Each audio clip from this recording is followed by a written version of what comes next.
with the bill because they're saying it's going to take away the rights of the Palestinians living there, it's going to move, and Christians move towards kicking people out of the land.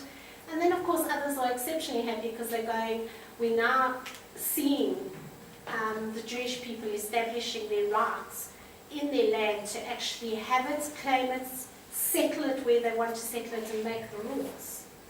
So this has been a significant thing after centuries, even coming all the way from Joshua, of getting back their land after they gave their land away.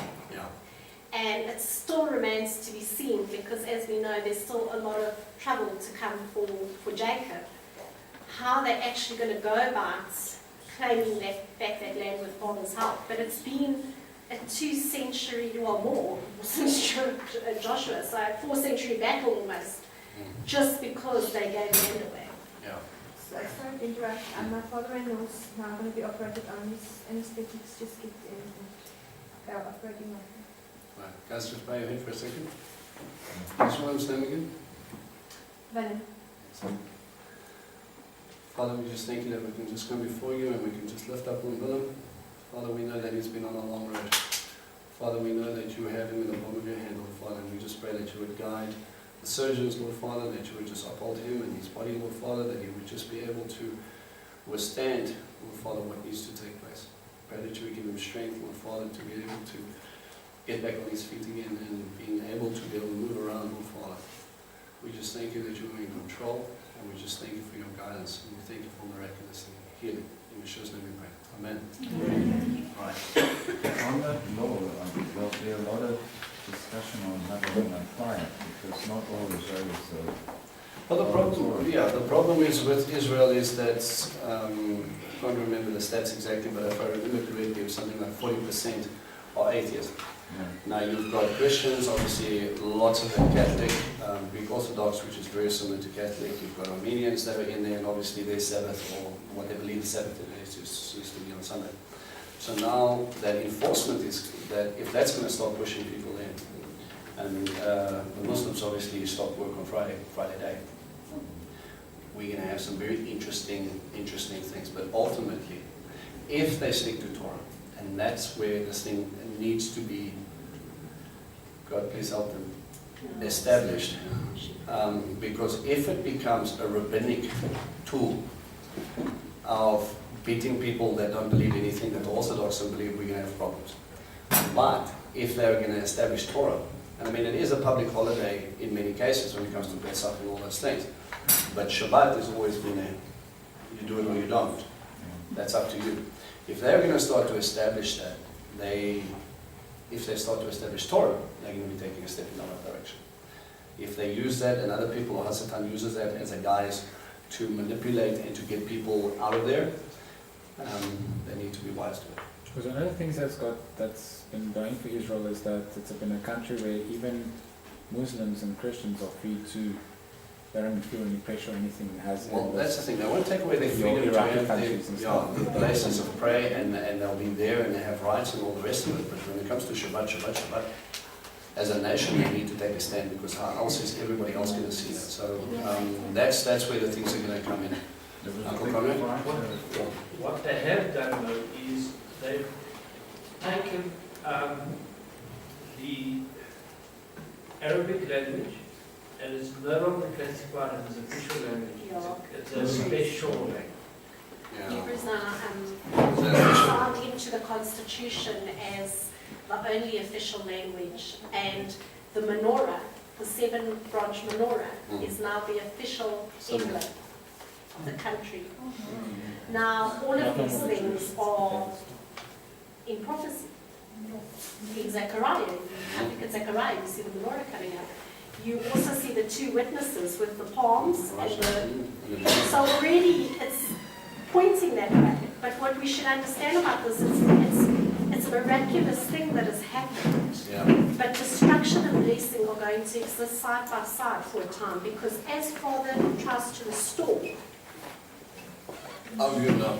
the other guys going You to know. be trying to break down. So we have to expect that tension to exist from now until Yeshua comes and know that it has to Yeah. happen. Let me just explain something about what Manny's talking about here. Just something so simple as a good while ago, when we were there, when a few of the US presidents were hanging around. George Bush was there the one time, and he gave a speech when he was in power, and he said everybody was watching to see what he was going to say, and then he said, from the time of Moses to now, this has been God's land for God's people.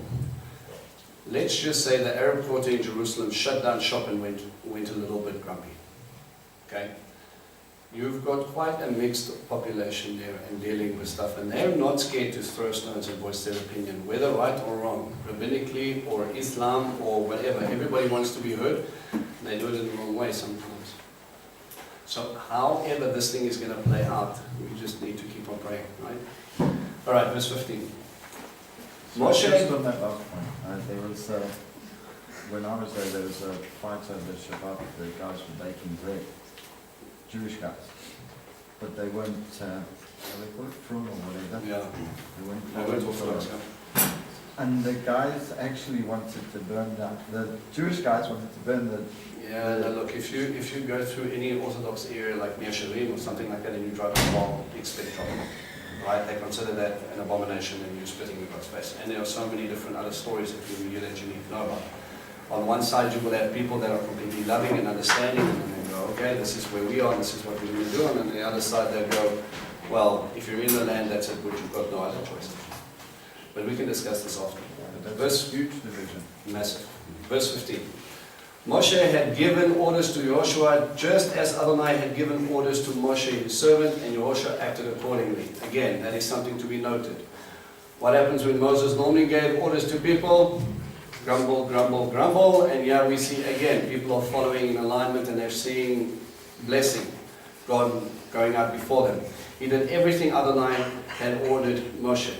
So Joshua captured all the land, the hills, the Negev, and the land of Goshen, the Shephelah, the Arevah, the hills, the Israel hills, and Shephelah, from the bare mountain that goes up to Seir, to Balgad, to Lebanon Valley, under Mount Hermon, and he took all the kings, struck them, and put them to death.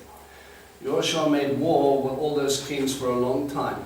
Not one city made peace with the people of Israel. Not one city. Not one choice.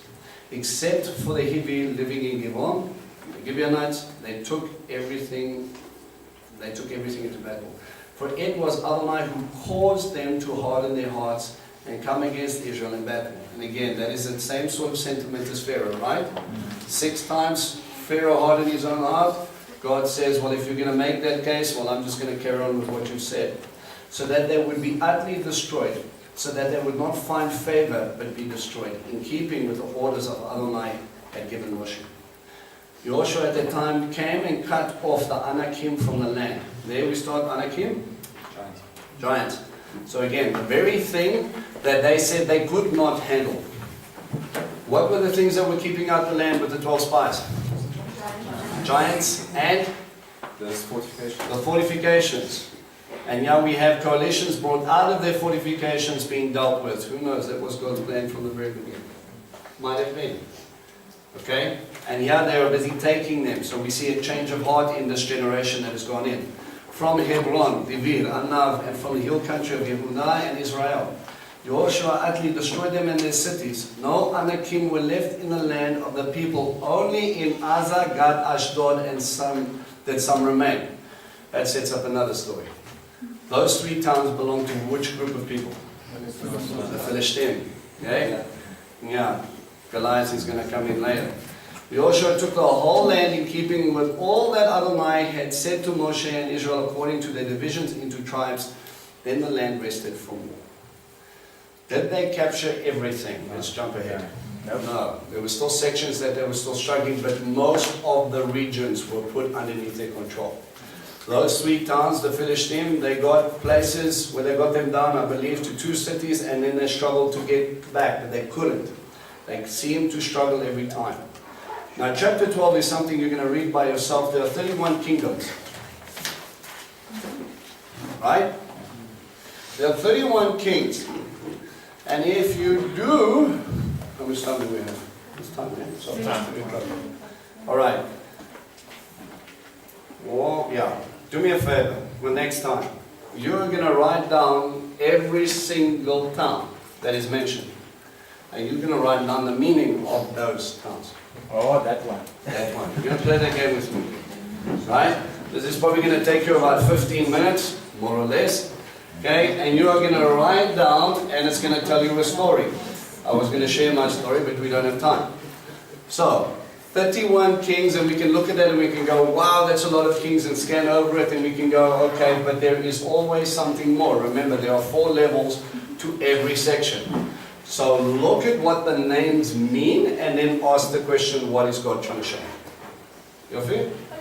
The mitzvah, I always get confused. It's not the mitzvah at the bottom by near Elat. It's You the get mitzvah at the top. remember, no, Mitzvah's not near Elat. Mitzvah's like in the middle. It's just a little bit further south of Beersheba, which is a little bit south of Jerusalem. Elat is way So south. this mitzvah that we're speaking about says it's the top region. Remember, you've got ancient mitzvah and you've got other mitzvahs. All right. Okay. More or less happy? All right. Hang on. We use also Gath and Ashdod on this. Here's Gaza. Gaza, Gath, Ashdod. But then why does it say that he heard stroke the giants from the name? Except for. Except for. No, they don't. When you look at the story a little bit later, it actually says that it was too difficult. The tribe of Dan was supposed to settle it, but they couldn't drive it out. So they gave up. They said, well, I think I'll help. So they gave up, which is a problem. All right, prayer time is happy time. The red button. Ow! The red button.